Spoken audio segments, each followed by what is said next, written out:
রাধে রাধে বন্ধুরা, আবারও চলে এসেছি নতুন একটা ভিডিওর সাথে। আজকে বাঙালির একটা প্রিয় খাবার বানিয়ে নিচ্ছি। এই প্রিয় খাবারটা প্রত্যেকেই প্রায় খেতে ভালোবাসে। তো দেখে নেওয়া যাক কিভাবে এই ক্ষীরটা আমি বানিয়ে নিচ্ছি। এই ক্ষীরটা বানিয়ে নেওয়ার জন্য আমি 5 চামচ বড় চামচের গোবিন্দভোগ চাল নিয়ে নিয়েছি। কড়ায় গরম হতে দেওয়ার পর আমি 1 চামচের মতো ঘি দিয়ে দিলাম। ঘিটা গরম হয়ে আসার পর আমি ধুয়ে রাখা চালগুলো এর মধ্যে দিয়ে দিলাম। খুব বেশি ভেজে নেওয়া যাবে না, হালকা নাড়িয়ে চাড়িয়ে ভেজে নিতে হবে।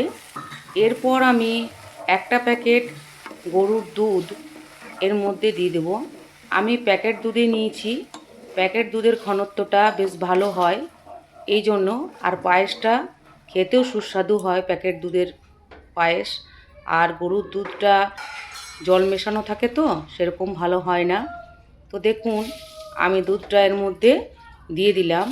দুধের পরিমাণ বেশি আর চালের পরিমাণটা যদি একটু কম হয় ক্ষীরটা দেখতেও ভালো লাগে আর খেতেও ভালো লাগে। আর চালের পরিমাণ বেশি আর দুধের পরিমাণ যদি কম হয় এটা দেখতেও ভালো লাগে না, খেতেও সেরকম হয় না। তো দেখুন চালটা দিয়ে আমি অনবরত নাড়াতে থাকবো, কেননা অনেক সময় দুধ আর চাল ডাব বেঁধে যায়। তার জন্য অনবরত পায়েস যত নাড়ানো হয় তত পায়েসের টেস্ট কিন্তু ভালো হয়।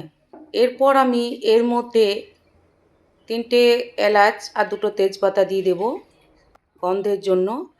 আর কাজু আর কিছুটা কিশমিশ আমি এর মধ্যে দিয়ে দিলাম। আর পাটালি গুড়টা আমি গ্রেটারের সাহায্যে গ্রেট করে নিয়েছি। গ্রেটারের সাহায্যে গ্রেট করে নিলে এটা মিশে যেতে সুবিধা হয়।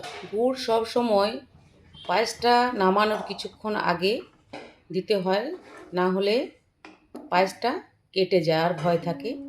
তো দেখুন 80% আমার চালটা সেদ্ধ হয়ে গেছে।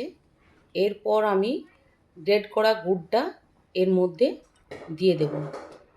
এরপর চাল, দুধ আর গুড়টাকে ভালো মতো করে মিশিয়ে নিতে হবে, যেমন দোলা না পাকিয়ে যায়। তো বন্ধুরা এই শীতের সময় পাটালি গুড় পাওয়া যায়, আপনারাও বাড়িতে এরকম গুড়ের ক্ষীর বানিয়ে নিতে পারেন। এটা খেতে সত্যি অপূর্ব হয়েছিল। তো দেখুন আমার ক্ষীরটা প্রায় হয়ে এসছে। ভালো মতো করে নাড়িয়ে চাড়িয়ে অন্য একটা পাত্রে আমি ঢেলে নেব।